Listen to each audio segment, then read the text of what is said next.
ನಮಸ್ಕಾರ ಸ್ನೇಹಿತರೆ. ಕೇವಲ 13ನೇ ವಯಸ್ಸಿನಲ್ಲಿಯೇ ಟೀಂ ಇಂಡಿಯಾಗೆ ಎಂಟ್ರಿ ಕೊಟ್ಟನು ಸ್ಫೋಟಕ ಆಟಗಾರ. ಡೆಬ್ಯೂ ಮಾಡಿದ ಕೂಡಲೇ ಮುರಿದನು ಸಚಿನ್ ತೆಂಡೂಲ್ಕರ್ ಅವರ ಸಾರ್ವಕಾಲಿಕ ವಿಶ್ವ ದಾಖಲೆ. ಹಾಗಾದರೆ ಸುದ್ದಿಯ ಸಂಪೂರ್ಣ ಮಾಹಿತಿ ಏನು?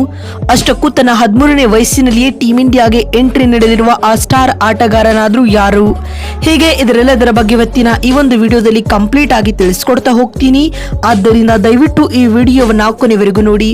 ಆದರೆ ಅದಕ್ಕಿಂತಲೂ ಮುನ್ನ ನೀವು ಕೂಡ ಟೀಂ ಇಂಡಿಯಾದ ಅಭಿಮಾನಿಗಳಾಗಿ ಈ ವಿಡಿಯೋವನ್ನು ನೋಡುತ್ತಿದ್ದರೆ ತಪ್ಪದೆ ಈ ಕೂಡಲೇ ಈ ವಿಡಿಯೋಗೊಂದು ಲೈಕ್ ಮಾಡಿ. ಅದೇ ರೀತಿ ಭಾರತೀಯ ಕ್ರಿಕೆಟ್ ತಂಡದಲ್ಲಿ ನಿಮ್ಮ ನೆಚ್ಚಿನ ಆಟಗಾರ ಯಾರು ಎನ್ನುವುದನ್ನ ಕಾಮೆಂಟ್ ಮಾಡುವ ಮೂಲಕ ತಪ್ಪದೆ ತಿಳಿಸಿ. ಹೌದು ಸ್ನೇಹಿತರೆ, ನಿಮಗೆಲ್ಲ ಗೊತ್ತಿರುವಂತೆ ಟೀಂ ಇಂಡಿಯಾವು ಬಹುಮುಖ್ಯವಾದ ಸರಣಿಗಾಗಿ ಸಿದ್ಧವಾಗುತ್ತಿದೆ.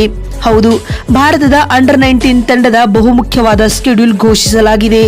ಈ ವೇಳಾಪಟ್ಟಿಯಲ್ಲಿ ಟೀಂ ಇಂಡಿಯಾವು ಆಸ್ಟ್ರೇಲಿಯಾ ವಿರುದ್ಧ 3 ಪಂದ್ಯಗಳ ಓಡಿಐ ಸರಣಿಯನ್ನ ಆಡುತ್ತದೆ ಮತ್ತು 2 ಮಲ್ಟಿ ಡೇಸ್ ಪಂದ್ಯಗಳನ್ನ ಆಡಲಿದೆ. ಇದರರ್ಥ 1 ದಿನಕ್ಕಿಂತಲೂ ಹೆಚ್ಚು ದಿನಗಳ ಕಾಲ ಈ ಪಂದ್ಯ ನಡೆಯಲಿದೆ ಮತ್ತು ಈಗಾಗಲೇ ಈ ಮಹತ್ವದ ಸರಣಿಗಾಗಿ ಟೀಂ ಇಂಡಿಯಾದ ಅಂಡರ್ 19 ಸ್ಕ್ವಾಡ್ ಅನ್ನ ಕೂಡ ಘೋಷಿಸಲಾಗಿದೆ.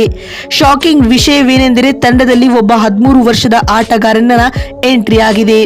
ಹೌದು ಸ್ನೇಹಿತರೆ, ಅಂಡರ್ 19 ತಂಡದಲ್ಲಿ ಈಗಾಗಲೇ ಅವಕಾಶ ಪಡೆದುಕೊಂಡಿರುವ ಈ ಆಟಗಾರನ ಸಾಮರ್ಥ್ಯವನ್ನ ನೋಡಿ ಶೀಘ್ರದಲ್ಲೇ ಈತ ಟೀಂ ಇಂಡಿಯಾದ ಮುಖ್ಯ ಟೀಮ್ ನಲ್ಲಿಯೂ ಕೂಡ ಅವಕಾಶ ಪಡೆದುಕೊಳ್ಳುತ್ತಾನೆ ಮತ್ತು ಈ ಮೂಲಕ ಸಚಿನ್ ತೆಂಡೂಲ್ಕರ್ ಅವರ ಸಾರ್ವಕಾಲಿಕ ವಿಶ್ವ ದಾಖಲೆಯನ್ನ ಮುರಿಯುತ್ತಾನೆ. ಹೌದು ಸ್ನೇಹಿತರೆ, ನಾವು ಮಾತನಾಡಲು ಹೊರಟಿರುವ ಆ ಆಟಗಾರನ ಹೆಸರು ವೈಭವ್ ಸೂರ್ಯವಂಶಿ. ಇವರು ಮೂಲತಃ ಬಿಮಾರು ರಾಜ್ಯವಾದ ಬಿಹಾರದ ಸಮಸ್ತಿಪುರದವರಾಗಿದ್ದಾರೆ. ಸ್ನೇಹಿತರೆ, ಈ ಆಟಗಾರನಲ್ಲಿ ಎಷ್ಟು ಸಾಮರ್ಥ್ಯವಿದೆ ಎಂದರೆ ಈತ ಯಾವಾಗ ಬೇಕಾದರೂ ಕೂಡ ಪಂದ್ಯವನ್ನ ಬದಲಾಯಿಸುವ ಶಕ್ತಿಯನ್ನ ಹೊಂದಿದ್ದಾನೆ. ಸಚಿನ್ ತೆಂಡೂಲ್ಕರ್ ಅವರು ತಮ್ಮ 16ನೇ ವಯಸ್ಸಿನಲ್ಲಿ ಟೀಂ ಇಂಡಿಯಾಗೆ ಎಂಟ್ರಿ ನೀಡಿದ್ದರು. ಆದರೆ ಇದೀಗ ವೈಭವ್ ಸೂರ್ಯವಂಶಿರವರು ಕೇವಲ ತಮ್ಮ 13ನೇ ವಯಸ್ಸಿನಲ್ಲಿಯೇ ಅಂಡರ್ 19 ತಂಡಕ್ಕೆ ಎಂಟ್ರಿ ನೀಡಿದ್ದಾರೆ.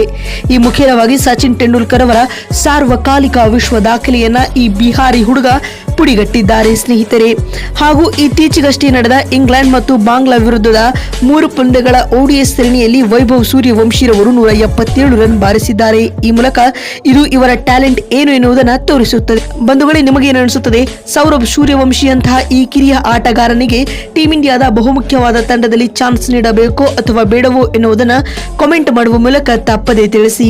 ಮತ್ತೊಂದು ವಿಡಿಯೋದಲ್ಲಿ ಸಿಗ್ತೀನಿ. ಅಲ್ಲಿವರೆಗೂ ನಮಸ್ಕಾರ, ಧನ್ಯವಾದಗಳು ಸ್ನೇಹಿತರೆ.